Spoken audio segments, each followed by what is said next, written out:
los mensajes, la palabra de Dios no vuelve vacía, todo lo que Dios nos habla siempre es fenomenal, pero hay de esos mensajes que históricamente sabemos que Dios arregló una cita para decírtelo y cambiar, volarte literalmente la tapa de los sesos o cambiar diametralmente tú y mi manera de pensar.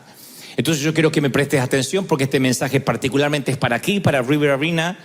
Le pedí a los editores que no corten ni una parte de este mensaje, que cuando salga en las redes en un par de semanas salga completo. Así que a los que están mirando por televisión o están mirando por YouTube o que en cualquier parte del mundo están recibiendo este mensaje, quiero que me presten mucha atención, porque creo que si esto es recibido con la misma pasión y el mismo respeto con el cual yo lo transmito, creo que puede cambiar radicalmente nuestra manera de pensar o de repensar la iglesia. Yo tengo una palabra para aquellos que estuvieron en el infierno, metafóricamente hablando, aquellos que tuvieron un infortunio en la vida, una eventualidad que no esperaban. Tú sabes, un divorcio inesperado, como casi todos lo son, un choque, una tragedia, una temporada en el hospital en cuidados intensivos, una larga temporada de duelo, un paseo por el panteón sin que lo hubieses esperado, como digo siempre, besar una frente fría en lugar de una mejilla tibia. Algo que cambió tu vida para siempre, pero el hecho es que hoy todavía hueles a humo. Esta palabra va para los que estuvieron en el fuego y todavía queda el rezago de aquello que pareció que quemaba todo lo que tenías, lo que eras y lo que significabas. Esta palabra va para los que estuvieron como el hijo pródigo en un chiquero y huelen a puerco. Todavía huelen, apestamos, me incluyo. Los que estuvimos en algún momento de nuestra vida en una situación que no queremos recordar, porque todos tenemos una historia triste que contar si pudiéramos, y todavía olemos a esa temporada que ojalá no hubiésemos tenido que atravesar. Esta palabra va para los que llegaron aquí a la iglesia en pedazos o lo están y no pueden rearmarse. Les cuesta todavía reconstruir un ladrillo a la vez lo que un temporal, un huracán o una tormenta dejó en ruinas. En todos los sentidos, en los negocios, en la familia, en la salud. Hay mucha gente que llega aquí y literalmente se siente que está en pedazos. Así que esta palabra va para los que llegan heridos y no pueden sanarse del todo. Para los que sí son salvos, los que dicen yo creo en el Señor, yo no soy un ateo, pero por alguna razón todavía están en proceso de cambiar, de sanar. Porque la iglesia no es magia. No es que uno llega y por una cuestión de ósmosis somos transformados y nos olvidamos de todo lo que pasamos. Si bien el Señor nos perdona de nuestro pasado y de todo lo que hemos hecho, luego nosotros no dejamos de ser ese niño que alguna vez fuimos. Eso es lo que Dios nos ha venido hablando cada fin de semana, por lo menos durante enero. Que Dios hace las cosas nuevas, pero somos el background de toda una vida, de la crianza que tuvimos, de la falta de amor que tuvimos, de quienes nos criaron, de los tutores, de lo que nos dieron, de lo que nos negaron. Somos devenidos estos adultos en aquellos que alguna vez recibimos o no recibimos cariño, amor, afecto, abusos, lo que sea. Y llegamos heridos a la iglesia. Y la iglesia a veces comete el error, no solo la iglesia, cuando hablo de la iglesia no hablo de River, por eso dije que este mensaje era dirigido a todos, porque no estoy hablando solo de River, estoy hablando de cualquier iglesia que se precie como tal. Y no me interesa si es judía, católica, si es protestante. Hablo de aquellos que profesan la fe y le dicen a la gente que por traspasar las puertas del lobby van a cambiar de manera inmediata, y eso es una falacia, eso es literalmente ser un timador. La gente no cambia, no cambiamos de la noche a la mañana. Algunos tardamos en cambiar, en mutar. ¿Por qué? Porque hay mucho daño colateral. Porque como dije al inicio de este mensaje, salimos del fuego, de la llama, y es lógico que tengamos olor a humo. Entonces hay que tener paciencia, hay que tener tiempo, hay que tener sabiduría, porque eso es lo que necesita la sanidad de cualquier persona herida. Eres un sobreviviente. Cualquiera que haya vivido 2 décadas, 3 décadas de vida, puede considerarse un sobreviviente. Sobreviviente a algo, a la falta de amor, sobreviviente a la separación, a que te rompieron el corazón, a la orfandad de tener un padre vivo, que es peor que la orfandad de aquel padre que está bajo tierra, la orfandad de la soledad, y no por ausencia de rostro, sino por ausencia de intimidad. Somos sobrevivientes de algo, sobrevivimos, y Dios está consciente del efecto residual de un sobreviviente. Pero el gran tema, lo medular de este mensaje, es que no todos entienden de que somos sobrevivientes, de que olemos a humo, de que apestamos aunque vengamos a la iglesia, y por eso necesitamos entrar a lo que yo llamé este mensaje al vestidor de Dios. Porque Dios tiene un vestidor, un sitio donde nos cambia la ropa, donde nos quita el olor a humo. Pero eso no va a ser de la noche a la mañana. Uno llega quebrado a la iglesia, a veces inocentemente piensa que el bautismo, el tomar la Santa Cena, nos va a cambiar radicalmente, y eso no va a ocurrir. Dios tiene que hacer una transformación de nuestra vestimenta, y hablo de la vestimenta metafórica del alma. Dios fue el primer sastre de la historia. Voy al libro de Génesis, allá cuando empieza toda la historia de la humanidad, y veo que Jehová, Dios, se enfada porque Adán y Eva comen del árbol que no debían comer. De allí que Dios dice: a partir de ahora, varón, vas a trabajar y ganarte el pan con el sudor de tu frente. La tierra te producirá espinos y cardos, lo cual me da la pauta de que antes no se trabajaba con el sudor de la frente, o por lo menos con espinas y cardos en la tierra. Le dice a la mujer: vas a parir con dolores de parto, lo cual me da la pauta que no hubiese existido la epidural, ni hubiese existido los calmantes, si el hombre y la mujer no hubiesen abandonado el huerto por desobediencia. Las mujeres habrían parido sin dolor, lo cual hubiese sido un problema también, porque algunas parirían como si estuvieran estornudando, así que está bueno. Pero Dios está enfadado y los echa del huerto. Pero antes hace una declaración de amor semi escondida aquí en las Escrituras, si somos de leer rápido. Dice: y Jehová, esto después que se enfadó, y después que los despidió del huerto, y Jehová le hizo al hombre y a su mujer túnicas de pieles y los vistió. Vaya, primero que no los mandó vestir. Él podía haber dicho: a ver, agarren pieles de por ahí. No, los vistió. Dios los vistió. Es la reacción de una madre que le dice al hijo: te vas de acá, 35 años estás como un vago, no quiero una crisálida arriba de la cama, fuera. No, mamá, afuera, no me vayas, no quiero verlo de acá. Se va a trabajar y se busca una pensión o un hotel. Y cuando el hijo se va dice: y abríguese, que hace frío. Una madre siempre va a decir: abrígate, que hace frío. ¿Por qué? Porque te puede estar echando, pero no es nada personal. Su amor no cambia.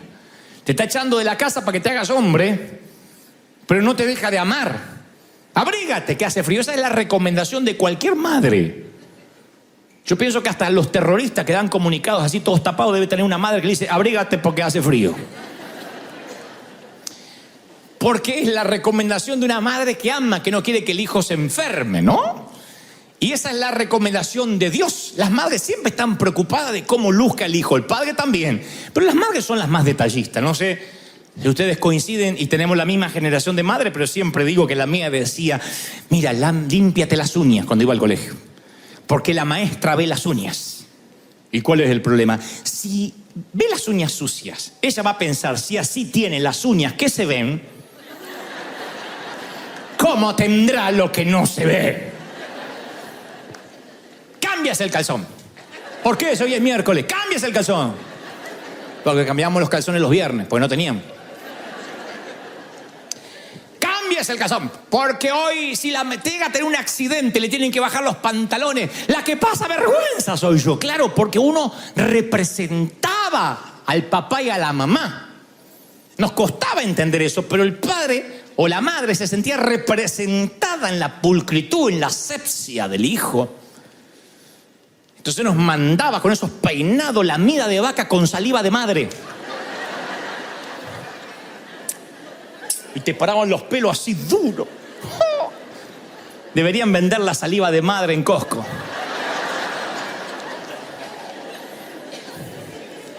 hacía así mi vieja, y te mandaba, y te quedaba, no sé qué tenía esa saliva, era mágica, porque no es la misma que la saliva del padre. Mi padre me ha escupido y no es lo mismo. La saliva de madre te deja los pirinchos así duros. Y veo ese mismo amor en Dios que los echa del huerto y le hace túnicas de pieles.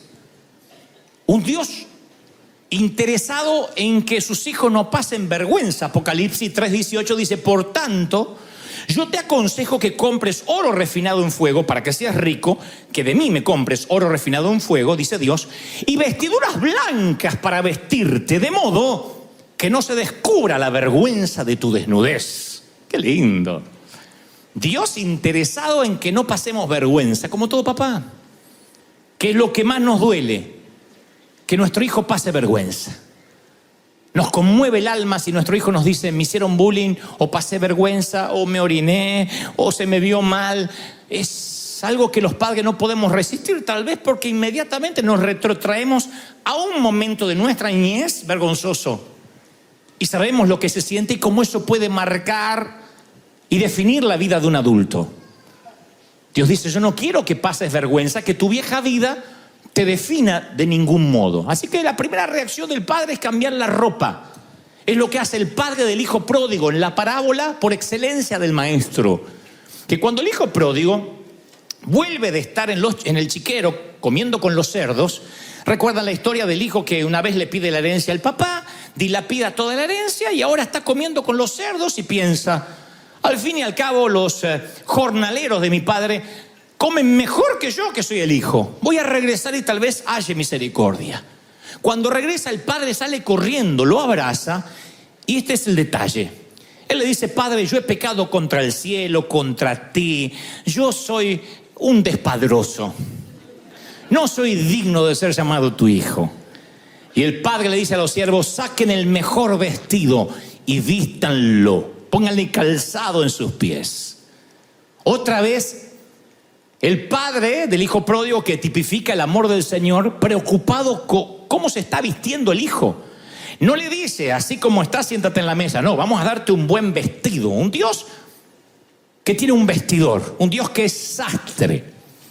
Por muchos años la iglesia, la católica, la protestante, todo tipo de iglesia, ha tenido la costumbre de enseñar a sus feligreses que la parte importante es la exterior, como que la vestimenta modesta es un símbolo externo de santidad. Por años, yo fui criado en una congregación donde decía: es importante que la dama tenga una falda por debajo de las rodillas para no andar tentando. Algunas tenían una rodilla que ni mostrándola tentaban, pero igual había que taparla.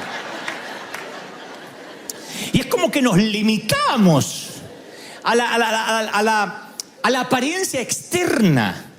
Pobrecitas, siempre las mujeres llevaban toda la carga, o la mayoría. Al hombre se le exigía corbata, el cabello cortado de determinada manera, pero a la mujer se le exigía de todo: que no se pintara, que no se pusiera aretes, que no, porque ese era el sinónimo de la santidad.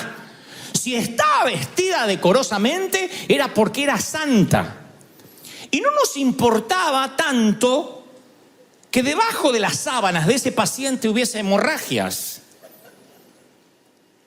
Lo importante es que por fuera estaban bien vestidos, pero estaban sangrantes por dentro. Pero a nosotros no nos importaba, había que dar imagen de santidad. No importa que por dentro luchaban con una familia disfuncional, un matrimonio roto, un hombre abusador, un hijo luchando con estupefacientes. No, lo importante es que se te vea y des testimonio con tu manera de vestir. Yo recuerdo esa generación donde se nos controlaba cómo nos vestíamos, qué nos poníamos. Si teníamos un arete de más, si la mujer se ponía un rubor que no tenía que haberse puesto. Y no nos importaba si estaban sangrando, si estaban heridos, si venían en pedazos, si habían estado en el infierno y todavía olían a humo. Había que tapar el olor a humo con una vestimenta externa. Y de allí surge la sana doctrina, la iglesia que la gente vive en santidad. Y solo era el exterior, era pintar un cementerio de blanco. Era tomar un estercolero y tratar de perfumarlo. Era imposible. porque la procesión, el proceso, el dolor, la angustia, las heridas lacerantes iban por dentro. Entonces, cuando yo pienso en Dios como un sastre, en Dios que le interesa no vestir el exterior, sino vestir el alma rota, no puedo dejar de pensar en un hombre al cual Cristo llega a su vida, le hace el mayor milagro que un ser humano puede experimentar, lo resucita, ¿ah?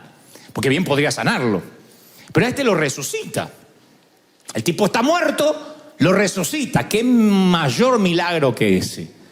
El tipo está resucitado, pero el Señor da una orden más, y esta vez no es ni al sepulcro, ni a la muerte, ni al muerto, sino a los que están alrededor. Habló de Lázaro, el amigo de Jesús. Junto con Marta y María eran los 3 amigos de Jesús, donde él pernoctaba cada vez que andaba por la ciudad.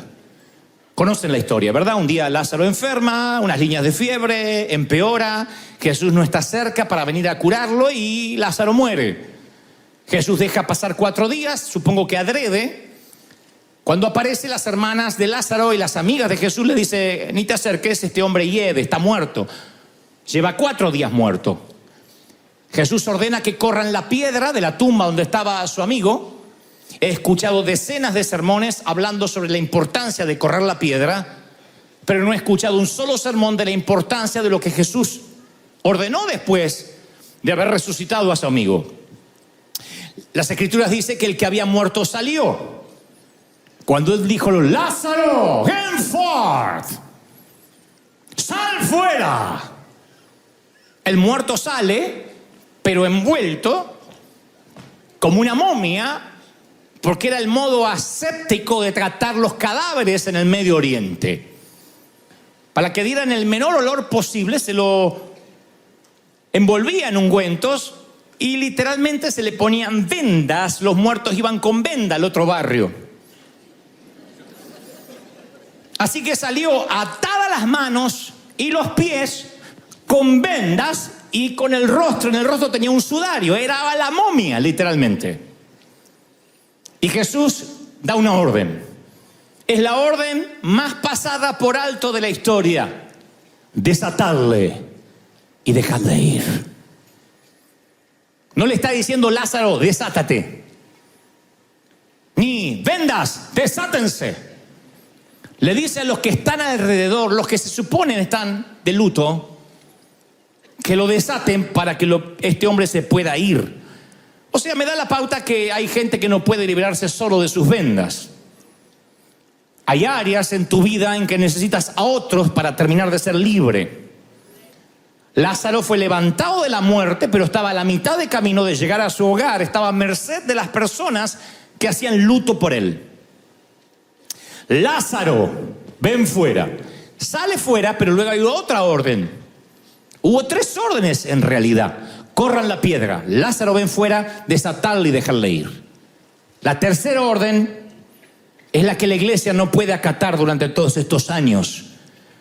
Porque, señores, todos olemos a humo. No hay una sola persona acá que diga: la verdad que yo estoy tan santo que no sé por qué el Señor desperdició sangre en mí, porque yo soy puro. No hay uno. El que no peca por omisión, peca por comisión, por pensamiento. Hoy, a la hora que estamos, ya pecaste varias veces. No te voy a decir en qué, pero pensaste, qué sé yo, no me quiero meter en tu cabeza. Pero vaya que seguro has pecado. Significa que todos olemos a infierno, todos olemos y estamos chamuscados por el fuego. Y el Señor está diciendo a esto que olemos a fuego, que desatemos a aquel que acaba de entrar. Y este es el grave problema de la iglesia por años. Pensamos que si Jesús llama a alguien a salir de la tumba, eso es todo. Pero Jesús da una orden más. E insisto, esta orden no está dada al sepulcro ni al que estuvo en su interior. Es para la gente que se supone que ama a los que estaban muertos, o sea, nosotros. La orden es para la iglesia, es para la gente que llora por los muertos. Es para los que estamos fuera de la tumba. Y hay incluso algunos, que le han puesto la mortaja al muerto. Nosotros oramos para que el fulano se convierta, y si se convierte y se entrega al Señor, luego dudamos en quitarle las vendas. Nos da cierta desconfianza. Mañana nos enteramos que Maduro de Venezuela se entrega al Señor. Nos enteramos que, no sé, aquella persona que detestamos, que pensamos que ya tiene comprado todos los boletos para el infierno, tiene un cambio de vida. Tu esposo que te traicionó con esa loquita. Y la loquita. Llega la loquita a la iglesia y pasa al altar. Y el Señor te dice, desátala y déjala ir.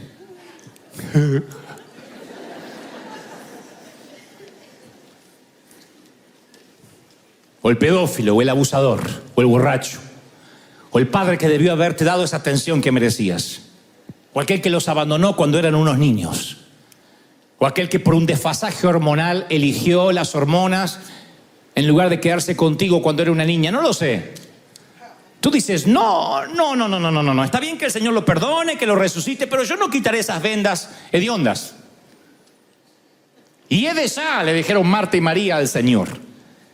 Claro, porque los recién salidos de la tumba siempre olemos a fracaso, como los veteranos de guerra. Los veteranos de guerra en este país, en la Unión Americana, son honrados como grandes héroes, pero por Dios, yo he estado hablando con algunos de ellos que dicen, cuando subimos al último helicóptero que nos trajo de Saigón, no teníamos un hogar donde regresar. Esa esposa no era la misma, los hijos habían crecido. Es lógico, el tiempo hace eso. No puedes esperar a encontrar una pista de aterrizaje mientras que tú estabas 7, 8, 9 años peleando por la bandera. Y sienten que regresan y no pueden insertarse en su hogar por una guerra que ellos no declararon. Ni hablar de los exconvictos. Cometen un acto delictivo, pagan 20 años por un crimen en la cárcel y luego díganme si les es fácil conseguir empleo. Oye, pagaron su deuda con la sociedad. La gente debería decir, ok, hiciste tal cosa, pagaste la deuda. Mataste a tu esposa, 20 años de cárcel. Mataste a la suegra, 1 mes adentro. Ok, ya está.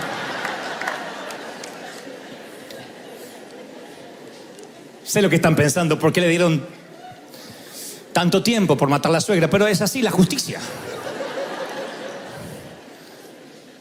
Aún así, el ex convicto no encuentra cómo insertarse en la sociedad.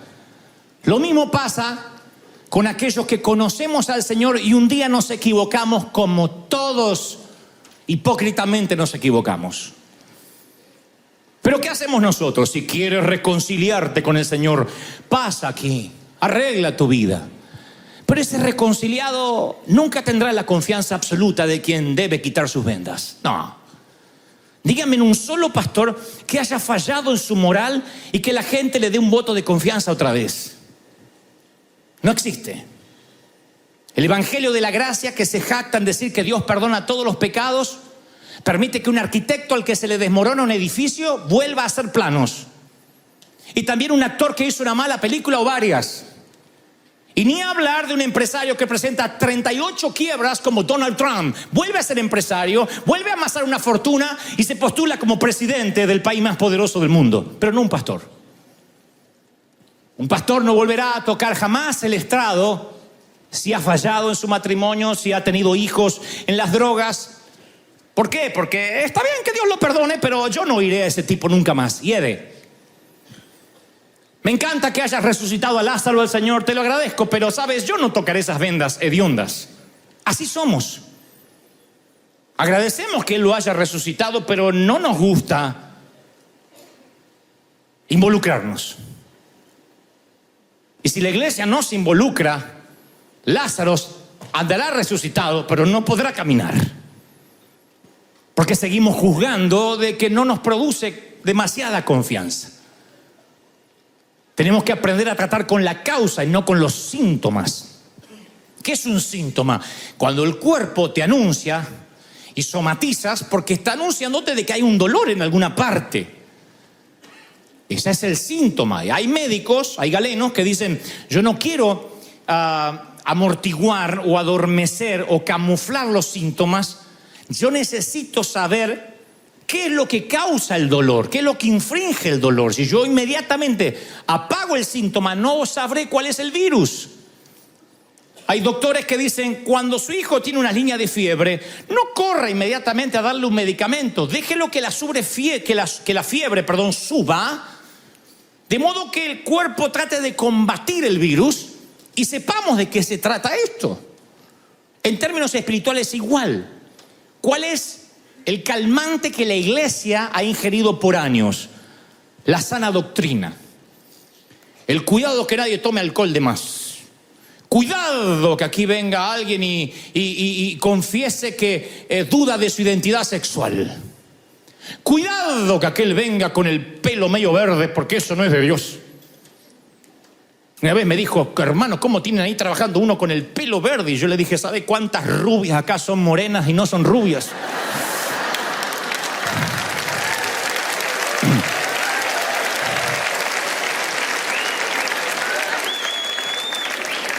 Cuando nos detenemos a colar el mosquito es porque seguro nos tragamos el camello. Yo estoy convencido de eso.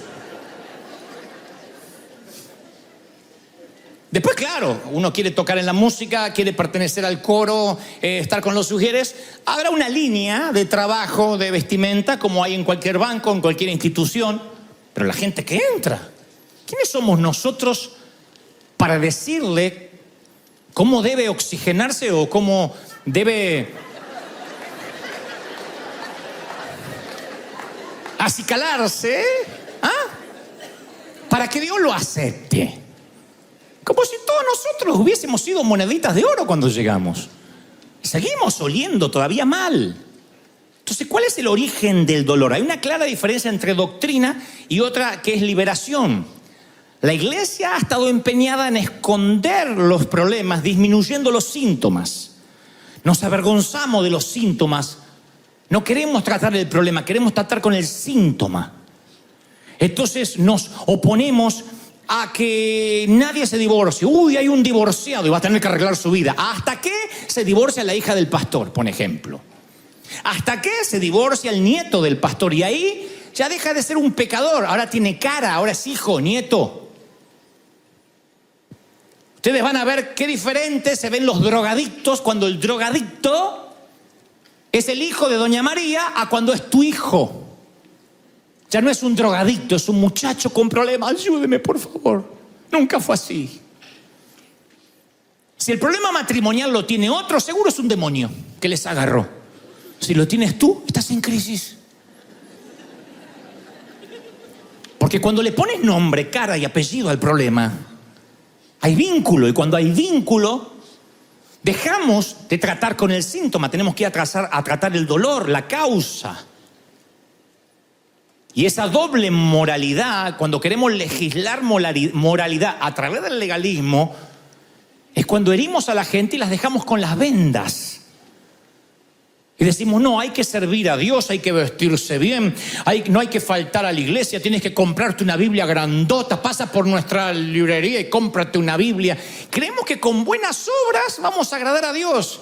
Y el Señor dice claramente en Isaías 64:6, si bien todos nosotros somos como suciedad, nuestras justicias son como trapo de inmundicia. Lo que puedas hacer, y para el que no sabe, lo que en Medio Oriente era el trapo de inmundicia, era el protector femenino en los días de período. Ese era el famoso trapo de inmundicia. Era algo que las mujeres escondían, envolvían y tiraban a la basura. E Isaías dice, lo que hagas para agradarle a Dios es un trapo de inmundicia. Trapo mugriento. ¿Qué está diciendo? Que no hay nada que puedas hacer para agradar a Dios que no sea la gracia, el perdón de los pecados y que Él te vista, que Él te cambie, que Él te transforme. ¿Están conmigo, sí o no? Claro, lo que pasa es que uno no se siente cómodo con los pecados ajenos y entonces nos olvidamos de hombres como David, pero nos juntamos como buitres a liquidar a aquel que cae, porque tenemos esa doble moral. No importa el pecado, sino quién pecó. A ver, ¿quién lo hizo? Y si el que lo hizo es importante, más todavía. Es una locura. No le queremos quitar las vendas a aquel que hizo algo porque nos repugna y a veces porque nos refleja, es proyección. Nos muestra nuestras propias miserias. No podemos ser una iglesia que condene el aborto y después trate de esquivar a las madres solteras. Una locura. ¿Condenamos el aborto? Ok. Y que si condenamos el aborto, las mujeres tendrán a sus hijos. Cuando las madres vengan con sus 2 hijos, la miramos con desconfianza. Bastante rapidita esta, 2 hijos, andás a ver, distinto padre. Entonces, no nos gusta el aborto, no nos gusta que tenga hijos. Esa doble moral. Condenamos el divorcio así. Pero si un matrimonio en la iglesia tiene problemas, tiene que dejar de servir. Deje las cosas santas hasta que arregle su vida. ¿Qué matrimonio puede decir acá? Ay, nosotros somos Lady Di y el príncipe Carlos los primeros años. ¿Quién?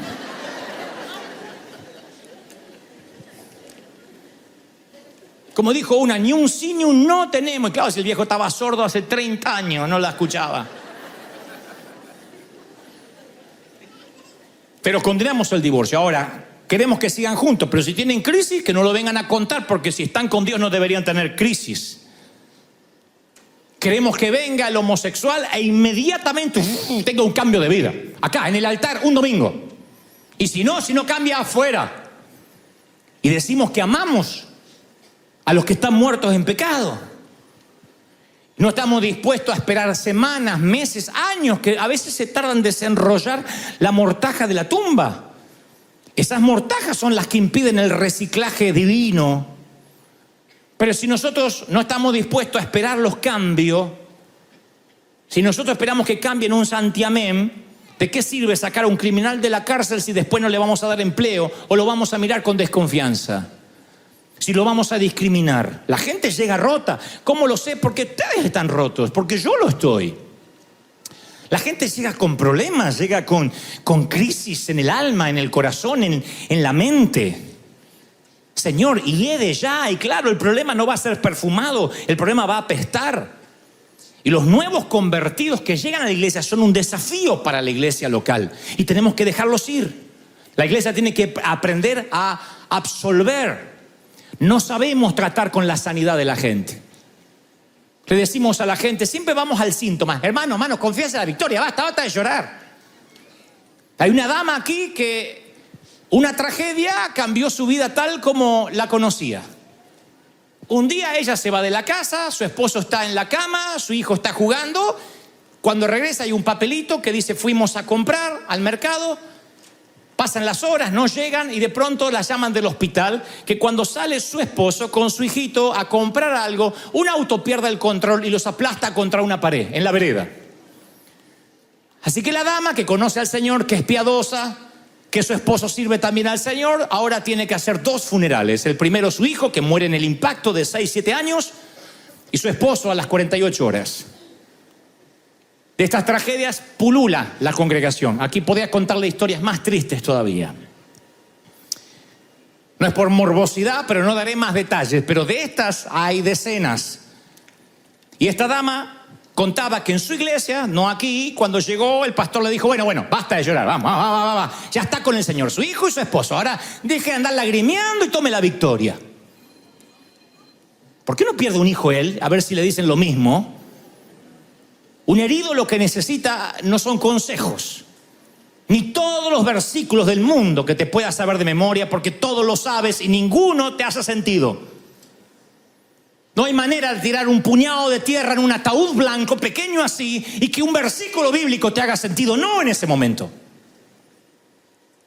Necesitas una iglesia que sepas que vas a tardar en sanar y te abrace y aunque hieras te diga, vamos, estamos contigo. Se supone que saldremos juntos de esto. ¿Sí o no? Y tenemos que aprender a eso. La iglesia tiene que tener valor para absolver a los que están saliendo de la tumba. Los ateos están saliendo de la tumba. Los que estaban muertos en pecado están saliendo de la tumba. Pregunto, ¿la iglesia lo está? Porque si tú no puedes abrir lo que cerraste, entonces tú estás en una tumba, aunque tienes nombre de que vives. Cristian Castro puede venir 70.000 veces aquí a la iglesia al decir, no sé qué me pasa, me conmuevo. La gente no le quitará las vendas. La gente dirá, después que estuvo en la iglesia vi que tuvo un escandalito ahí con una novia. No cambió de vida, parece. O sea, no importa que Cristo lo haya resucitado, no les consta. Pero lo tendrán bajo las vendas en observación. No se fiarán de Él. Y pedirán más. Pedirán que Cristian Castro, cada vez que dé un reportaje o haga un concierto, pare el concierto y predica a Cristo. Y ojo cómo lo predica, A ver si predica sin Biblia. Aquel que no le predica al vecino, porque estoy seguro que ese que critica no le predica al vecino, exige que Cristian Castro ahora le predique a la madre, al Loco Valdés y al Chavo del Ocho, que a todo el mundo le predica. Y le toman examen. Aparecieron en las redes. ¿Y por qué lo subió al altar sagrado? Mijo, porque acá no hay altar sagrado. El altar sagrado estaba en el antiguo pacto, atrio de lugar santo y lugar santísimo. Aquí lo único que hay es una plataforma para que me vean mejor. Si fuera sagrado, yo no estaría aquí. Si fuera sagrado, yo no estaría pisando este lugar. Pero queremos que el otro cambie. Claro, yo estoy en tratamiento y cuidado intensivo, pero tú deberás cambiar ya. No digas que eres cristiano si no cambias. Así que le exigen que Cristian Castro haga en 24 horas lo que algunos no hacen en 40 años. Ahora quiere ser predicador.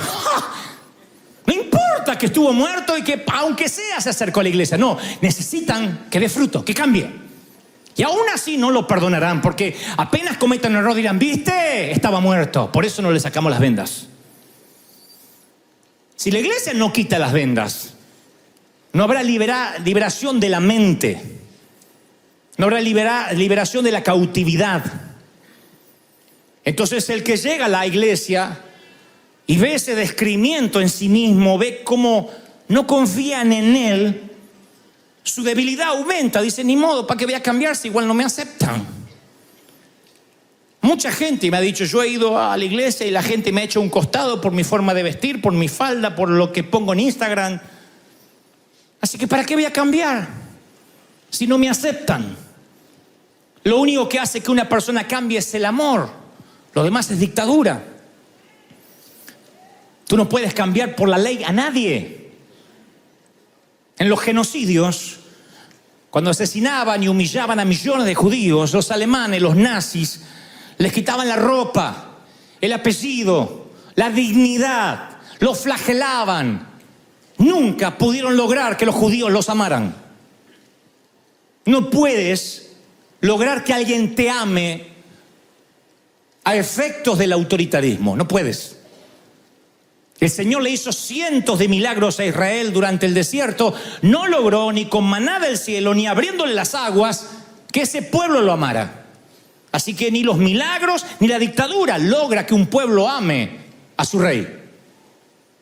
Pero si ese rey abraza al cortesano, si ese padre sale corriendo y le dice, pongan el mejor vestido porque recuperé lo que perdí, ese hijo va a querer cambiar, asearse, perfumarse, porque el amor es lo único que cambia. ¿Están conmigo, sí o no? Y claro, no todos sanamos en la misma proporción. Cada persona tiene su propio tiempo y su propio proceso de recuperación, lo sé. Hay personas muy fuertes. Tal vez pasaste por un divorcio y dijiste, menos mal me saqué ese tumor de encima, a avanzar.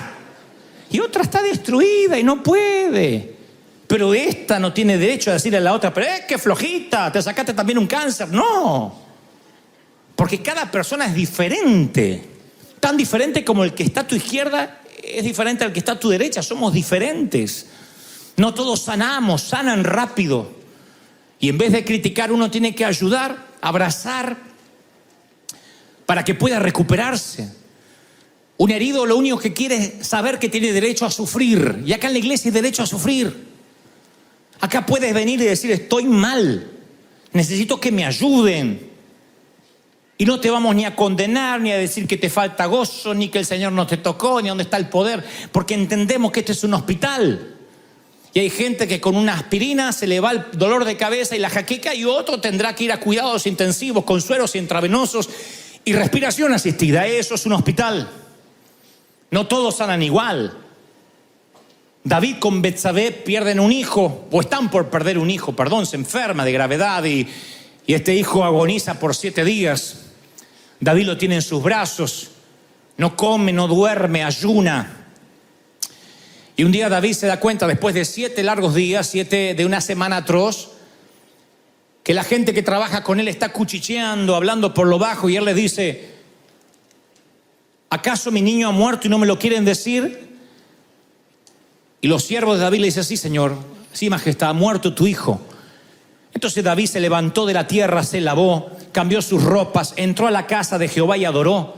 Vino a su casa y pidió pan y comió. Y los muchachos le dicen: David, ¿qué has hecho? Cuando el niño vivía aún, ayunabas, llorabas, y muerto él te levantaste y comiste pan. Y él respondió: claro, es que yo ayunaba y lloraba porque decía: ¿quién sabe si Dios tendrá compasión de mí y del niño y lo sane? Pero ahora que murió, ¿qué voy a hacer? ¿Qué voy a ayunar? Yo voy ahora hacia él. El niño no va a volver hacia mí. David se recuperó pronto. Dijo: vamos, hay que seguir. Tengo otros hijos, hay un reino. Pero dice después que fue y consoló a Betsabé, su mujer. No le dijo: vamos, por un hijo, yo ya estoy recuperado. Entendió que la mujer tardaba más en sanar. La consoló tanto que se llegó a ella y le dio un hijo. Ese es un gran consolador.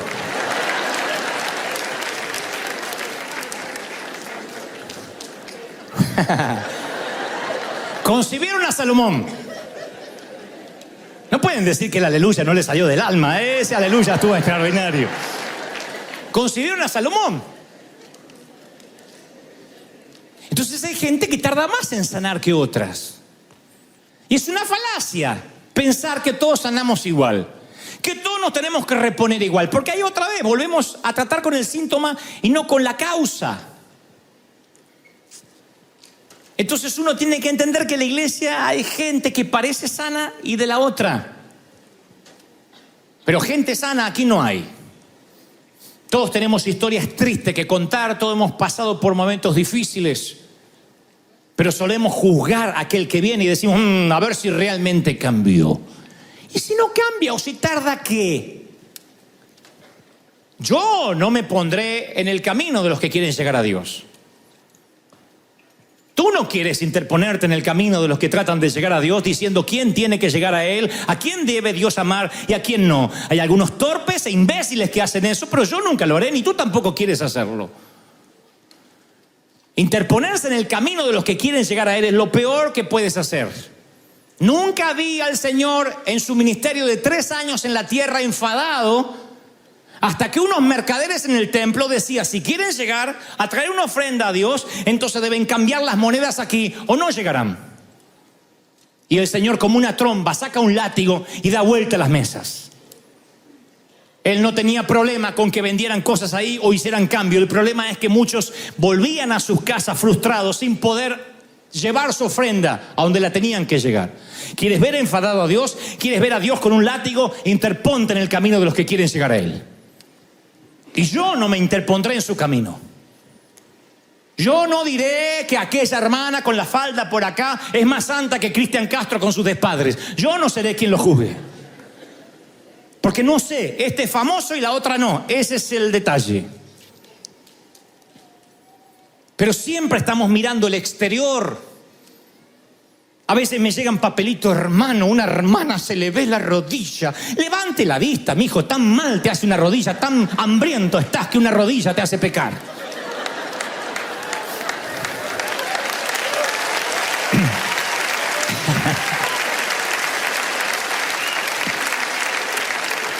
Estamos así de constituirnos un museo de santos si no hay una visión clara de que esto es para gente necesitada.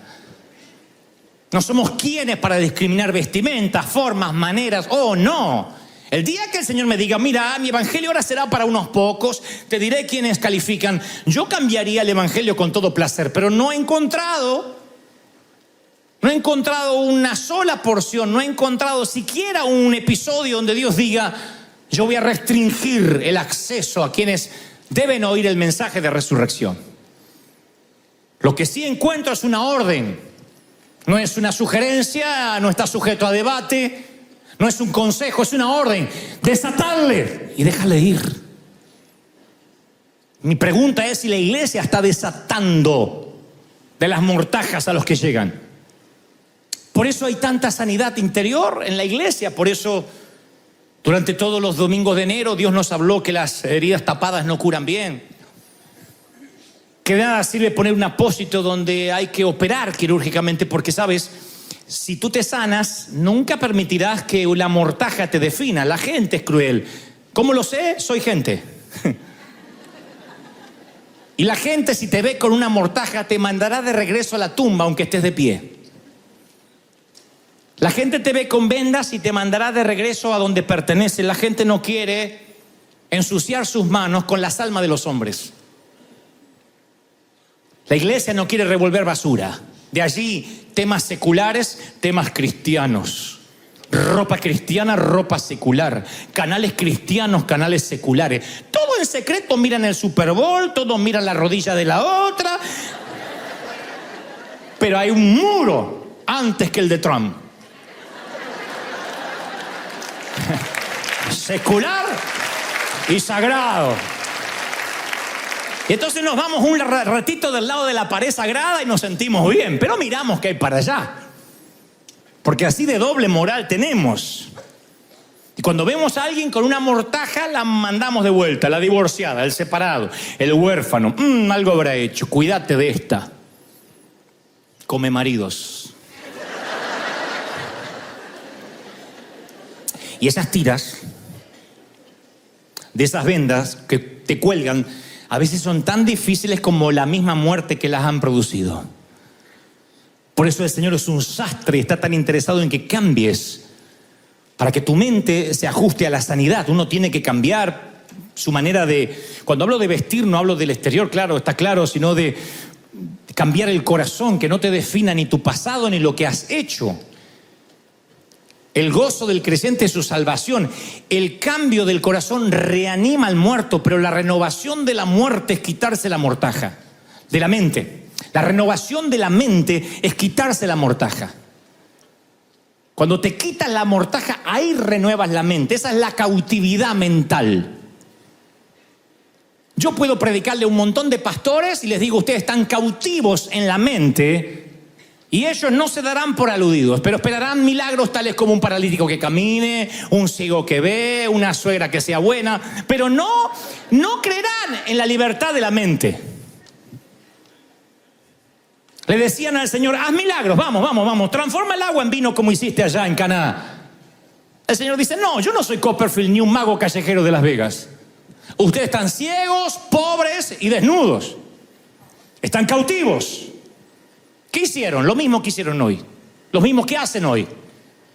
Lo sacaron a empujones de la sinagoga, lo llevaron a un peñasco y quisieron tirarlo por allí. Quisieron matarlo como se mataba a los falsos profetas. Porque no me vengas a hablar de que estamos muertos, ni que hay que quitar las vendas. Oh, no. Queremos milagros. Queremos siempre tratar con los síntomas y no con las causas. Por eso Dios tiene un vestidor. Las temporadas cambian, los climas cambian. No siempre es primavera, no siempre es invierno.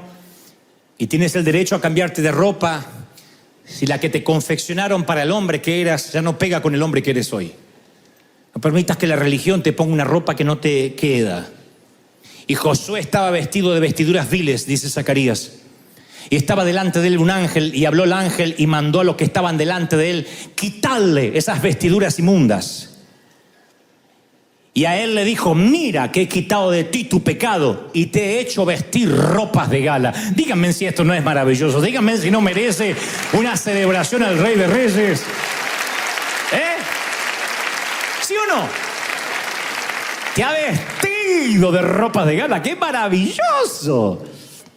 Yo escuché la frase acuñada, debe ser por alguna madre por ahí, el hábito no hace al monje. Y lo creo. Yo no sé si será cierto, pero... sí creo que uno en la vida se tiene que cambiar de ropa. Uno entra a la iglesia de una manera y sale vestido de otra, metafóricamente hablando. El Padre confecciona trajes nuevos para los hijos que fracasan. Yo te lo aseguro. Te aseguro de eso. Y no porque yo sea sastre, sino porque soy hijo que fracasa. Y muchas veces el Señor vino y me confeccionó un traje nuevo. una ropa nueva para que no se me vea mi desnudez. Si cubrió a Adán y Eva con pieles después de que esto hicieron un desastre en el huerto, ¿qué te hace pensar que Dios cambió? Él dice, yo soy el mismo ayer, hoy y por los siglos. Él te cubrirá para que no se vea tu desnudez. No habrá escándalos. Él te va a proteger. Josué cambió su vestidura delante de los ángeles, Bartimeo tiró su capa en el camino y Lázaro se sacó la mortaja delante de la familia. Sea donde sea que tengas que cambiar, cámbiate.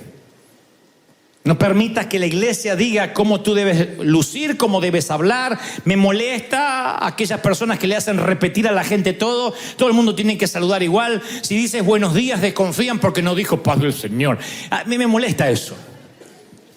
Me molesta gente que viene aquí y dice, es todo show. ¿Dónde viste el show? Hay mucho show. ¿Y dónde está el show? Y no sé, pero se encienden las pantallas y lucecita. O sea, ¿quién le dijo a él que si hay una pantalla que anda bien, es un show?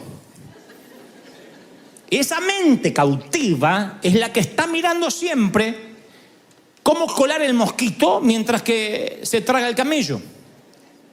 Esa mente cautiva es la que está mirando el detalle en cómo está la falda de la dama, si el otro se puso un arete, si el otro se pintó el pelo, pero no está mirando si esa persona que está con la falda correcta, que está con un moño así, tiene una hemorragia por dentro, de un dolor, de un matrimonio disfuncional, de hijos perdidos. No, eso no nos importa mientras que luzcas bien. El Señor lo llamó sepulcros blanqueados.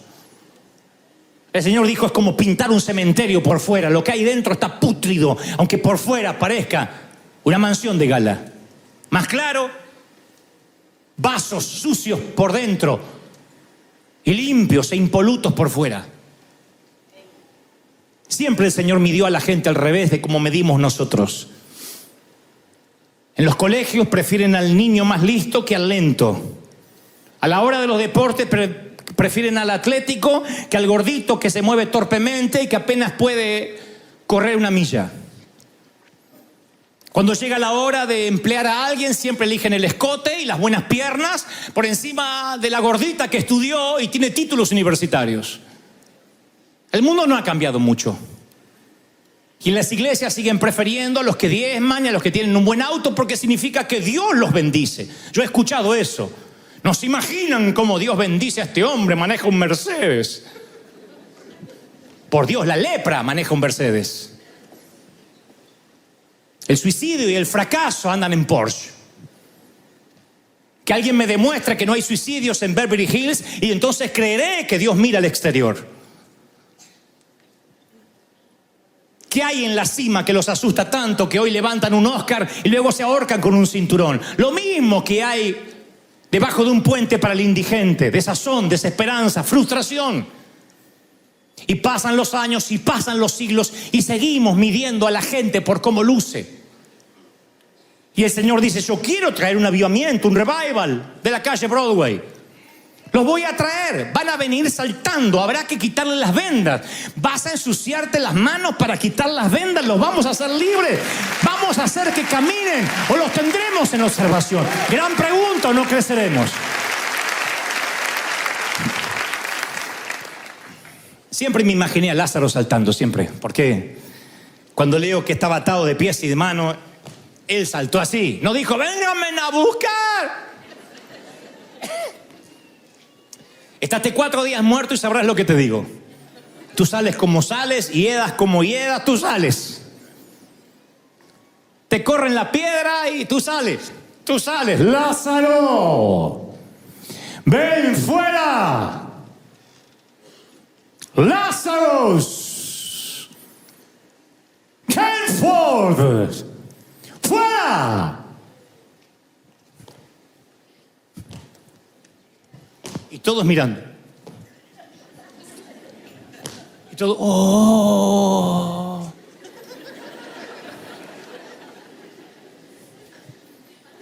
Y el Señor, ¿de verdad?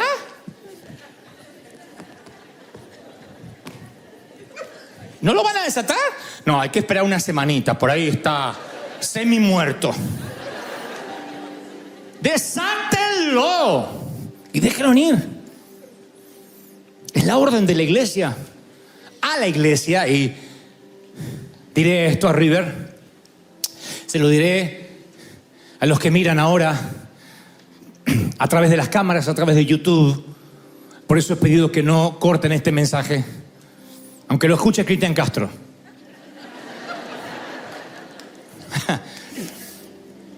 Porque este mensaje no es solo para nosotros, sino para todos los que están mirando. Él fue y es poderoso para sacar a muchas personas del pecado. Él da una orden y la tumba obedece. Wow. Él da una orden y el sepulcro obedece. Él da una orden y los muertos obedecen. Solo hay una orden que no es obedecida. Y no por falta de autoridad de quien la da, sino que es a quien va dirigida. Desátenlo y déjenlo ir. Le pregunté al Señor por qué hay tantas iglesias pequeñas. Tenemos los mayores recursos del mundo en los Estados Unidos de América. ¿Por qué las iglesias hispanas no crecen? ¿Por qué las iglesias gringas cada vez tienen menos gente? Le dije, Señor, si hay una razón, dime para no cometer el mismísimo error. Y el Señor me mostró que por más que Él resucitara a los muertos, no serán desatados. No los dejarán entrar. Los pondrán en decenas de cursos de capacitación, de consolidación, de grupos pequeños, grupos medianos, grupos más grandes. Y aún así nunca los absolverán. Son los que un día agradecidos, hediondos, pasaron por las puertas de la gracia, pero hoy, como si fueran guaruras de una disco, se colocan allí en la puerta para ver quién entra y quién no. Para que no entre cualquier gentuza como eran ellos. Y entonces, cuando la gracia es administrada por el legalismo, ya no hay gracia. No nos corresponde a nosotros decir si a esa, por tener la falda más corta o por las fotos que publica en Instagram, merece el infierno más que otra, que a lo mejor tiene la falda aquí, pero una lengua bífida.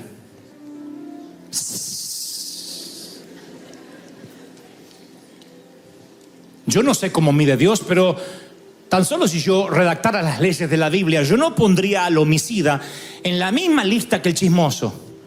Sin embargo, el Señor así lo hace. No dice, bueno, si matas a alguien 40, 50 Padre Nuestros y chismeas solo es una Ave María. Eso es algo que la Iglesia Católica ha hecho. Pecados rojos, más naranjas, verdes, amarillos, warning. No, hay solo un pecado para Dios. El mentir, la envidia, los celos, el homicidio, el adulterio, todos son iguales. Solamente que nosotros, algunos nos parecen más llamativos que otros. ¿Se acostó con quién? Nunca tendrán el mismo estupor cuando escuchen que aquel murmuró de la otra en la fila, acá en la puerta de la iglesia. Sin embargo, el Señor nos mide igual. Lo que trato de decir, estamos fregados. Ninguno hay menos roto que el otro. Todos pecaron y están destituidos de la gracia de Dios. Todos. A menos que, claro, te encuentres con el sastre. A menos que corras a casa, salgas del chiquero y te dejes vestir por él. Pero para eso necesitas un padre que diga, vamos, vístanlo. Y ahí van los siervos y le quitan los vendajes y le ponen ropa nueva. El Señor sigue diciendo, vamos, quítenle las vendas a los divorciados, a los separados, a los dejados, a los abandonados, a los homosexuales, a las lesbianas. Quítenle las vendas, ámenlos, abrácenlos, no le pidan cambios como yo todavía no te estoy pidiendo cambios a ti. Quien diga, yo la verdad que no me acuerdo de ningún pecado que he cometido. Siempre hago el mismo ejercicio mental. Si tuvieras 24 horas de purga, 24 horas de impunidad, ¿qué harías? Imagínate que Dios dijera 24 horas que puedes hacer lo que quieras, acostarte con quien quieras, robar lo que quieras, matar a quien quieras y no serás condenado por Dios. La gente hace... Bueno, te diré, eso es lo que eres. Dios no te juzga por lo que no puedes hacer, sino por lo que harías si pudieras. Lo que harías si pudieras es tu esencia. No lo haces porque no debes, porque no puedes, porque no te animas. Pero lo que harías si pudieras, esa es tu esencia. Y eso es la manera, esa es la manera en cómo te ve Dios. ¿Lo ven? No hay justo ni un uno, ni aquí, ni hay altares sagrados, ni estoy aquí porque yo estoy más santo que ustedes. No. Que yo tenga el micrófono y ustedes no me ponen en una posición particular. Dios jamás pondría a un hombre entero para dirigir un grupo de gente rota. porque no los entendería. Dios se asegura que el que esté aquí esté lo suficiente roto para entender lo que es la gracia y lo que entender los cuidados intensivos de quien lo necesita. Están conmigo, de verdad. Así que este no es un debate, no es una sugerencia. Desatarle y dejarle ir, desatarle y dejarle ir. Alguien tiene que celebrar por ese avivamiento que viene hacia River. Desatarle y dejarle ir. Si alguien va a celebrar porque cree que Dios habló, que se escuche ese aplauso. Que tiemble River, que sea el mayor aplauso de la historia. ¡Yeah! ¡Aleluya! Vamos, alguien tiene que celebrar más que eso. Desatarle, desátelo y déjelo ir. Que se vaya a la casa. Así que mira, si eres un Lázaro y el Señor te resucitó como a mí, créeme, Él no te habría resucitado, si no tendría un plan contigo. La Biblia dice que Lázaro nunca más se separó de Jesús. Si querían ver al resucitado, tenían que ver dónde estaba Jesús. Ahí estaba Él contando el testimonio. Los resucitados siempre se quedan al lado de quien los trajo a la vida. Así que hay un propósito. El error fue nuestro, el de la iglesia, y yo pido perdón en nombre de toda la iglesia, en nombre de todos los pastores, en nombre de todos esos que comen santos y defecan diablos, en nombre de todos esos que se rasgan las vestiduras hablando de sana doctrina. Yo pido perdón. Y no me importa lo que dirán mis colegas, les estoy hablando a los que estuvieron con vendas, a pesar de que el Señor los resucitó hace meses o años. Y la iglesia no se las quitó y los puso en observación a ver si merecían la resurrección. No somos nosotros los jueces. No somos nosotros los que determinamos quiénes son salvos, quiénes pasan y quiénes no. Hemos lastimado más gente con iglesias así. ¿Quién necesita un diablo? Hemos lastimado gente, y yo quiero pedir perdón por todos aquellos vendados que no liberamos, no sentimos, no obedecimos la orden de Dios de dejarlos ir. Y yo quiero dejarlos ir. A los que están aquí, liberarlos, quitarles la mortaja. Estás libre, estás puro, estás santo. Dios dice, eres nueva criatura. Basta de que lo que hayas hecho te defina. Eres libre.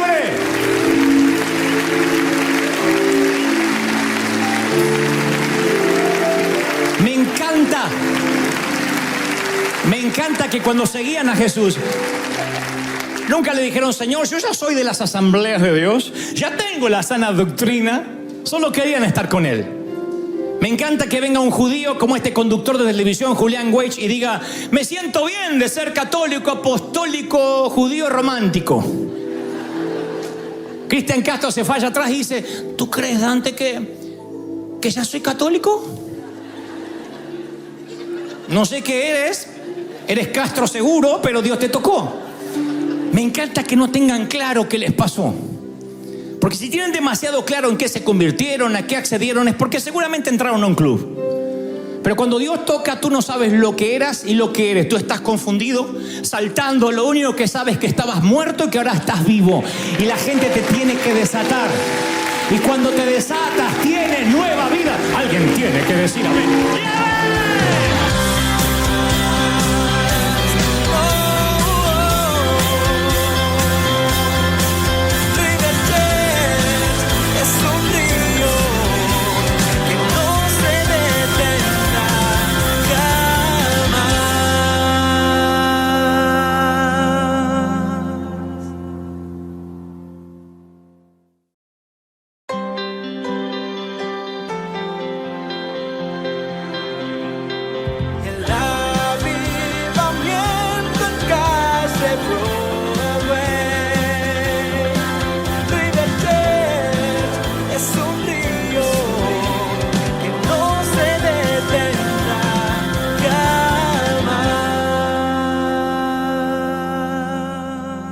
Mi madre solía decir, las cosas tapadas no se curan bien.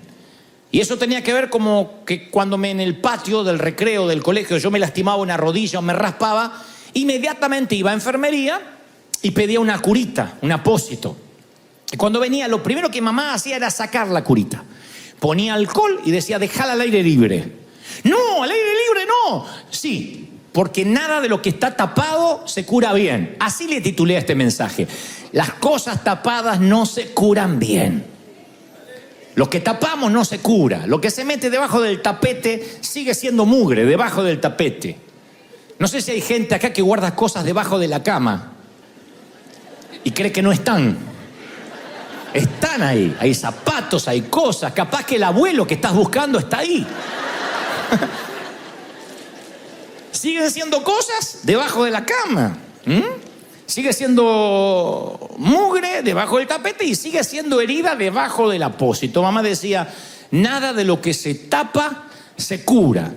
Y el Señor, cuando llegamos a la iglesia, cuando llegamos a su casa, como una mamá, como un papá, lo que hace es quitar el apósito que quisimos poner para no pensar, nos mira la herida y nos vuelve a decir lo que decía mamá. Las cosas tapadas no resultan bien, no terminan por curar. Sanar exige un proceso como cuando respiramos, cuando inhalamos y exhalamos. Inhalamos oxígeno y exhalamos dióxido de carbono. Si nos quedáramos con el aire dentro, se nos contamina el cuerpo, porque el aire entra puro, pero sale de manera impura. Sale como dióxido. Entonces es imposible respirar el aire nuevo si no soltamos el viejo. Y en términos espirituales es exactamente igual. Es imposible comenzar lo nuevo, decir, me aferro a la palabra de que este es el año de la cosecha, si no soltamos las cosas del 2019, del 2008, de 1997, hay cosas que tienen que ser soltadas de una vez. Hay de los que dicen, no hables tanto del pasado, habla del futuro. Pero ¿cómo vamos a hablar del futuro si la gente enfrenta el presente, encara el futuro con vendas, con apósitos y con heridas que empiezan a supurar, que empiezan a infectarse, el olor pútrido empieza a ser despedido? Entonces nada de lo que se tapa es para que se cure. A veces la carga del pasado nos envuelve, nos quita el oxígeno y no nos deja respirar, y no nos deja mirar hacia el futuro. Entonces, si bien las heridas tapadas pueden llegar a infectarse, ¿cuándo es que tapamos esas heridas por primera vez? ¿Cuándo es que no dejamos que el Señor, como un gran cirujano, las intervenga y quite y limpie y ponga asepsia allí? Pienso que la primera etapa que eso sucede es la niñez. La niñez, los niños son hasta ahora el mayor milagro que yo jamás haya visto. Y David, que en cierta ocasión clamó por la vida de un hijo que se le estaba muriendo, mientras que su hijo se debatía entre las garras de la muerte y de la vida, ese bebé se estaba muriendo, él clamaba y ayunaba para que ese hijo viviera. Tan pronto su hijo muere, él siente que ese hijo, de alguna forma, esa saeta, esa flecha, había caído en tierra.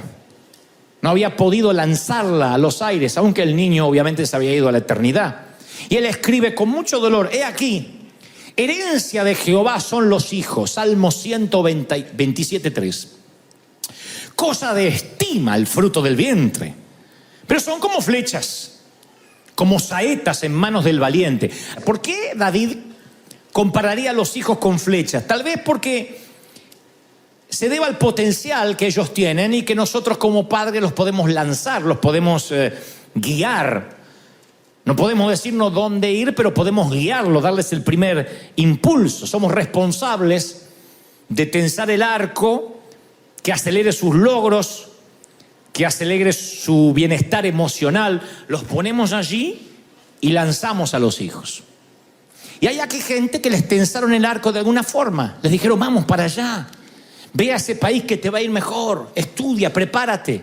Tus tutores, tu tía, quien te haya criado. Pero eso no es lo que nos compete a hoy, sino que yo quiero hablar de las flechas rotas. Aquellas flechas que se rompieron y las taparon con una curita. Las flechas que algunas se rompieron en la aljaba. O aquellos que fueron tensados y lanzados a la calle, a tener que abrirse camino a duras penas en la vida, en el sexo, contra los abusos. Esas son las flechas partidas, los hombres y mujeres de hoy que empezaron la vida adulta con heridas de cuando eran niños. Yo predico acá cada domingo Y les digo, me sorprende ver la carita de algunos, porque lloran. Y no son gente relativamente nueva. Algunos están aquí con nosotros hace años. Y yo los veo llorar, y uno podría pensar, bueno, es muy sensible, le tocó el mensaje y todo eso es verdad, pero siempre me pregunto cuánto dolor, cuántas lágrimas todavía tienen que salir de sus ojos para erosionar tanto dolor. ¿Hasta cuándo va a drenar la herida? ¿Hasta cuándo Dios va a terminar de hacer la sanidad? ¿Será que Dios se tarda? No, Dios no se tarda. Dios puede hacer las cosas en una noche, en una hora. Lo que pasa es que nosotros nos resistimos a dejar la herida abierta. Y si no muestras la herida, no permites que haya asepsia, no permites que haya oxigenación, desinfección. Y eso se va tapando. Entonces ustedes tienen aquí a un servidor que cuando llegó a la iglesia, le dijeron, para que Dios te sane tienes que empezar a servir, no pensar en el pasado. Me pareció una linda terapia. Y fuimos una generación que si teníamos problemas en el matrimonio lo ignorábamos, cuestión de servir al Señor. Si teníamos problemas con nuestros padres lo ignorábamos porque había que servir al Señor. Si bien el servicio al Señor es algo digno, nunca el servicio al Señor funciona como narcótico para adormecer lo que tienes que resolver. Porque tarde o temprano la herida se va a cobrar una víctima. Marta, afamada estás.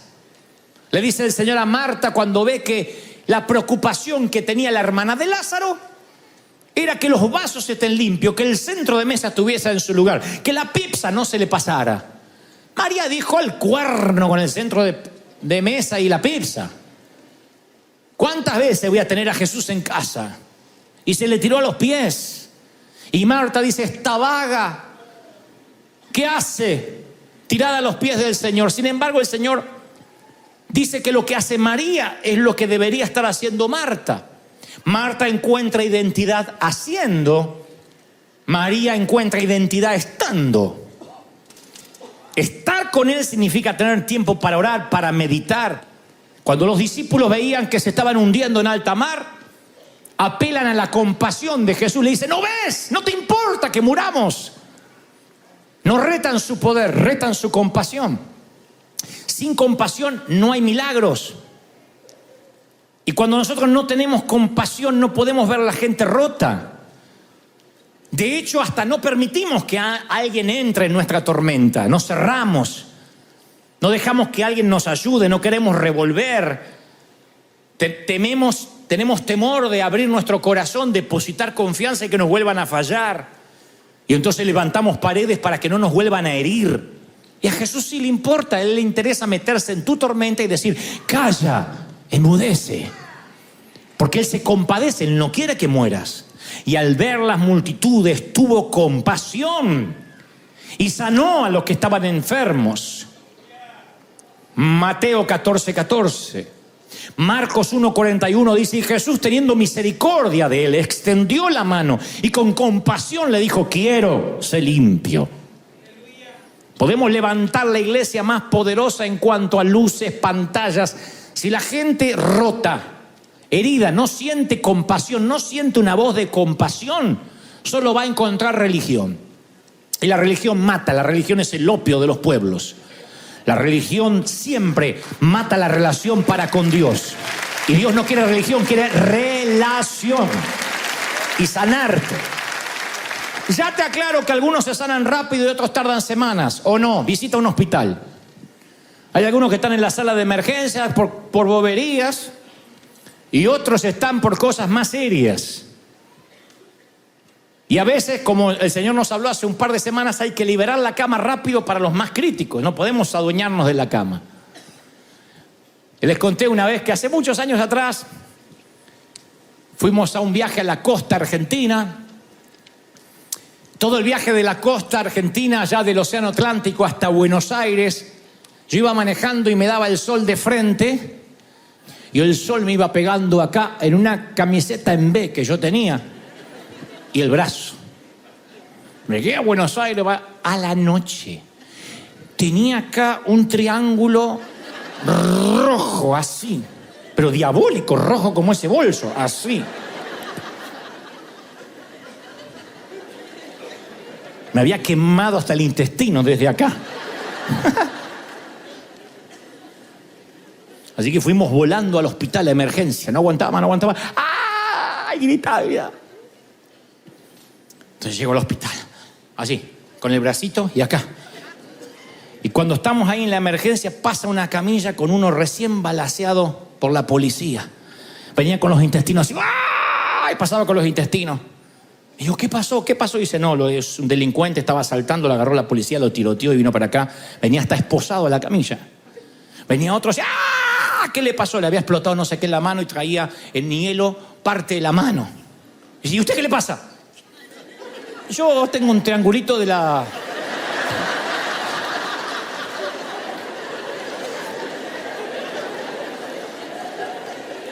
Y ahí pasó algo que no hubiese pasado acá. Salió un médico argentino y dice, a ver, tomatito.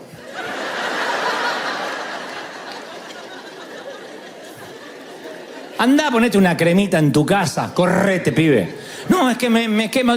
Tomatito. Y delante todo, y todos miraban el tomatito, así me dio tanta vergüenza. Lo bueno es que me puse tan colorado que combinaba con el triángulo. Lo cierto es que a veces uno sufre y cree que es el único que está sufriendo, pero llega a un hospital y se da cuenta que hay gente que está peor. La iglesia es eso. Hay algunos que necesitan simplemente una dosis pequeña de una palabra, algo que los aliente, se direccionan enseguida, y otros van a permanecer en cuidados intensivos por meses. Como pastor y por mi salud emocional y mental, tengo que entenderlo, lo tienen que entender el equipo pastoral, que así va a funcionar.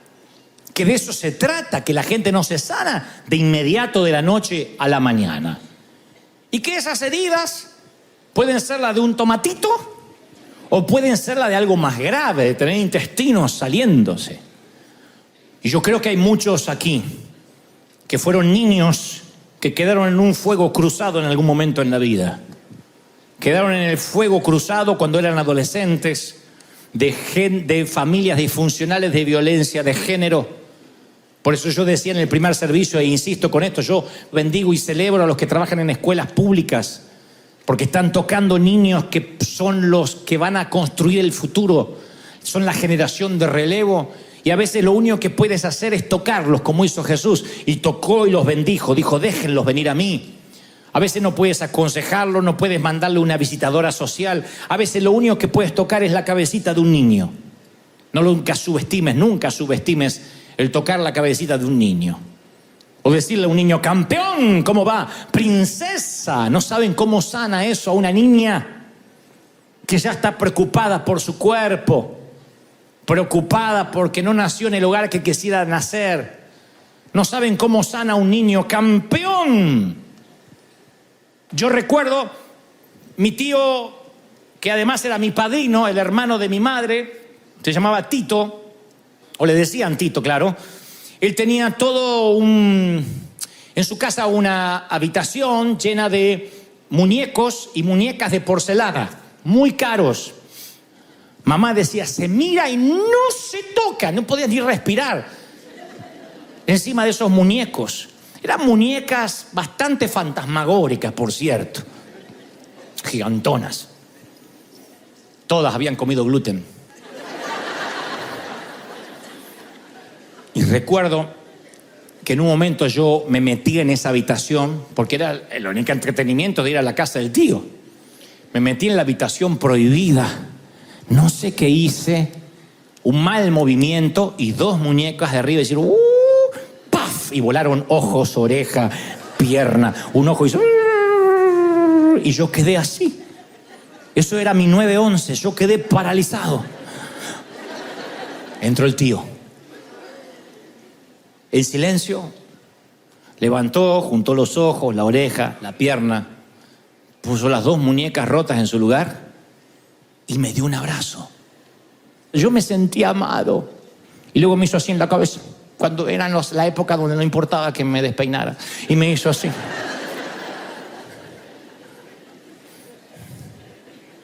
Y yo salí despeinado. Fue el día más feliz de mi vida. Mamá, no supe por qué yo volví con una sonrisa así, es que había roto 2 muñecos. Y mi tío me seguía amando. Nunca olvidé esa sensación. Por eso digo, el tocar a un niño, el bendecirlo, el decirle, hola, ¿cómo estás? Tú no sabes lo que es necesitar cariño. Yo me enamoraba de las maestras porque me decían, ¡oh! ¿Cómo va la rodilla? Y me soplaba la rodilla. Digo, algo le pasa conmigo, si no, no me estaría soplando la rodilla. Está bien, tenemos diferencia de edad. Tiene 65 y yo 6.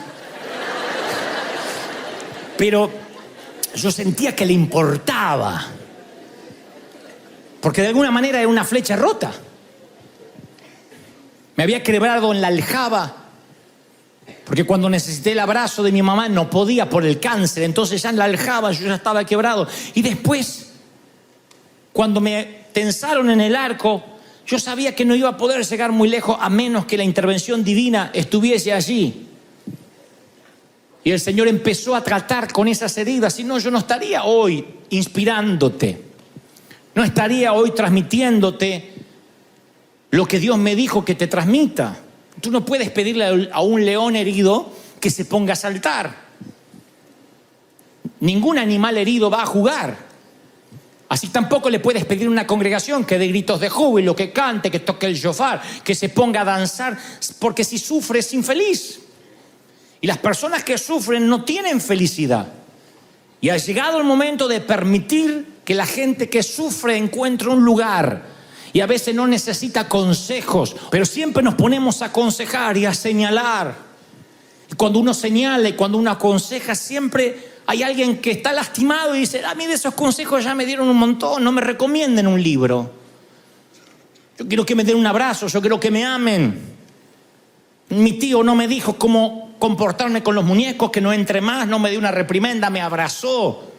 Y te puedo asegurar que nunca más volví a romper uno de sus muñecos. Su amor me enseñó más que un castigo. Nunca más. Nunca me atreví a preguntarle qué había hecho con esos 2 muñecos tan caros. Pero yo supe que ese tipo sí me amaba. Ese tío realmente es mi padrino. Es un hombre que me ama de verdad. Y no por los regalos que me hacía para Navidad, sino porque cuando la fregué fea, me dio un abrazo. Eso es lo que River intenta hacer, darte un abrazo. No celebrar el pecado, no hacer apología que no cambies de vida, simplemente decirte, te entendemos, te comprendemos, no queremos que nadie se pierda. Soy tu pastor, estamos juntos en esto y vivos o muertos vamos a llegar a casa, vamos a llegar al puerto. ¿Sí o no? Te acostarás y no habrá quien te espante. ¡Qué lindo! Yo decía hoy el chiste de que a lo mejor te espanta el cónyuge. No, pero el peor espanto viene de tu propio interior. ¿Cómo escapas de ti mismo? ¿Cómo uno escapa de uno?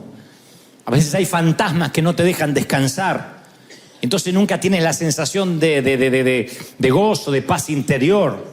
Dios te ama tanto que se preocupa por tu descanso. En paz te acostarás, así dormirás. ¡Qué lindo!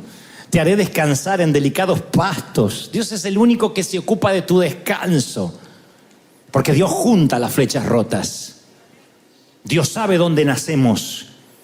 Y cuando Él ve que fuimos criados en una aljaba de gente mezquina, de gente ruda, Él las levanta, esas flechas, y de alguna forma hace que alcancen su rumbo. Y cuando uno entiende que necesita ser curado, que a veces los problemas con los que lidiamos están arraigados en el pasado, uno sabe que la palabra de Dios, como dice la Escritura en Hebreos, es la misma ayer, hoy y por los siglos. O sea, que te puede dar una palabra hoy para sanar el pasado. ¿Lo crees o no? Dios te puede sanar hoy. Perdonar, sanarte es romper la valla entre el pasado y el presente. Tienes que perdonar y tienes que perdonarte. Porque hay gente que dice, yo arruiné la relación, yo rompí los muñecos, sí. Pero el amor supera cualquier error. Supera cualquier error. Parece que yo tenía serios problemas para entender eso. Porque mira, yo le puedo decir a una muchacha, a una jovencita, que tuvo un padre muy riguroso, un padre que la castigaba, o lo que es peor, que la abusaba. Imagina la identidad de una niña que para sentirse amada siente que está bien que se deje toquetear para ganarse el respeto de papá, que encima le dice shh.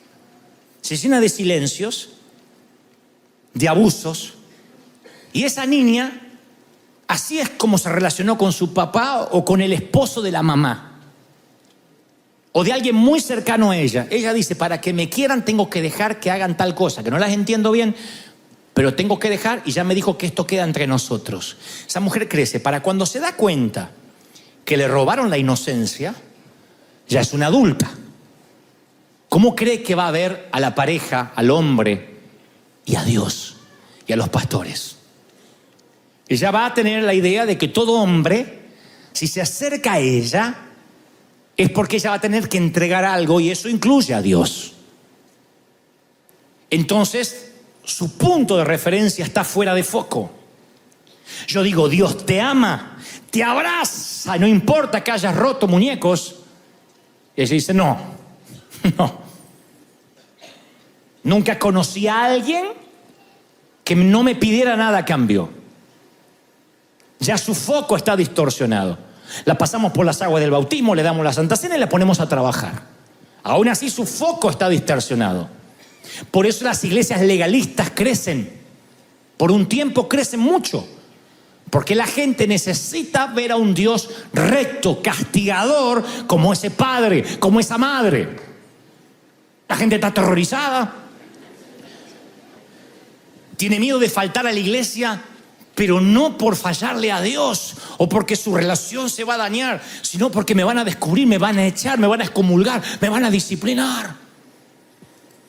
Yo siempre cuento la historia de la mujer que estaba barriendo la iglesia y no quería llevar lo que había juntado a la basura, y entonces mira para un lado, mira para el otro y mete la basura debajo de la alfombra del púlpito. Y hay una voz que sale de arriba y dice, yo vi lo que hiciste. Y dice, ¿quién es? Soy yo, tu Señor. Ay, pensé que era el pastor.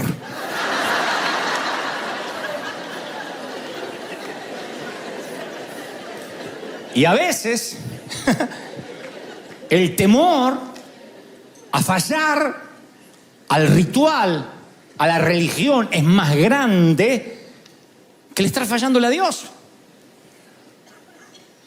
A veces no te importa fallarle al dueño de los muñecos, sino que no te descubra mamá. Entonces tu foco está cambiado. Entonces yo te digo, Dios te ama, y la muchacha dice, no, perdóneme, pero yo no creo que Dios me ama sin que me pida nada. Él tiene un estricto código ético. Es una mujer o un hombre que va a mirar a Dios desde el sufrimiento. Yo era así, no fui abusado, pero yo entendí que para ganarme la aprobación de Dios, yo tenía que hacer un poco más. El amor de Dios hacia mí estaba un poquito más allá de mi próximo diezmo, un poquito más allá de mi próximo servicio, de mi próximo mensaje, de mi próxima entrega, y era algo que nunca se terminaba. Y cuando yo creía que estaba llevando a la barda, cuando estaba llegando al estándar de que Dios me iba a amar, la barda subía más. Ahora me decían, para agradarle a Dios tienes que cumplir esto y tienes que hacer lo otro. Nunca lograba agradarle a Dios. Es que lo que Dios sabía eso, y Él tenía que reprogramar mi mente. La Biblia dice, transformaos por medio de la renovación de la mente. Usa la palabra metamorfosis. Dios tenía que transformar mi mente. Para eso tenía que sanar mis heridas. ¿Cómo creen que lo hizo? Te diré cómo lo hizo. Había muchos profetas por Argentina pululando las iglesias, estaba muy de moda. Venían profetas invitados, esos profetas que denunciaban. Eran bravos porque decían, tú no estás orando, y a ti que estás mirando la aquella y el otro, era una cosa. Pero a la gente le gustaba.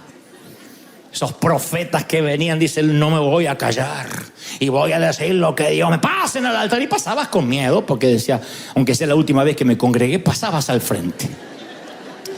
Profeta que venía, por lo menos estoy hablando de una docena.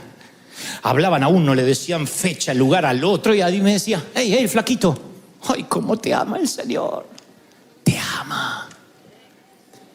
El que ve de lejos esa historia dice, claro, a este le dice que lo ama porque es especial, porque es más puro. No, era el más sinvergüenza.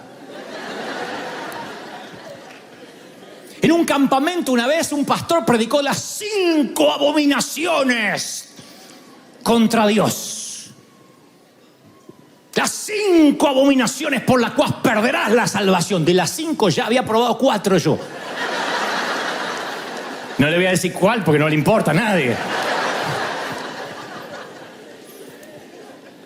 Y sin embargo el Señor me decía, ¿cómo te ama el Señor? Y empezaba a sanar. Me dejaba expuesto. Yo decía, ¿de verdad? ¿De verdad? Una y otra vez, ¿cómo te ama el Señor? Yo fui alguien que me costó entender eso. Me costó porque yo era una flecha rota. No tensaron mi arco lo que debieron tensarlo. O a lo mejor mamá en su vano intento de tensarlo le faltó el brazo fuerte de papá apuntalando la misma dirección. No sé. No haré un análisis mental de lo que pudo haber pasado. Solo sé que Dios tuvo que transformar mi manera de ver a Dios. Mi manera de ver las cosas. Y empezó a sanar. Empezó a sacar curitas. Empezó a sacar apósitos. Y a medida que sacaba curitas y apósitos, quedaban a descubierto lo que yo era. Y Dios hacía sobre la herida, como mi maestra de 72, que me ilusionaba, teniendo yo apenas 6. Y al sanar la herida, me fui curando, fui sintiéndome fuerte. Dios me dijo, no las ocultes, muéstrate auténtico. Dile a los que van a llegar que yo los amo. Alguien necesita oír esto, míreme. Te ama el Señor, te ama el Señor. Aunque rompiste, no 2, cientos de muñecos, muñecas, aunque hiciste algo despadroso, te ama el Señor. Te ama, te ama, te ama, te ama como nunca antes. Te ama. ¿Tú lo crees de verdad? Te ama el Señor.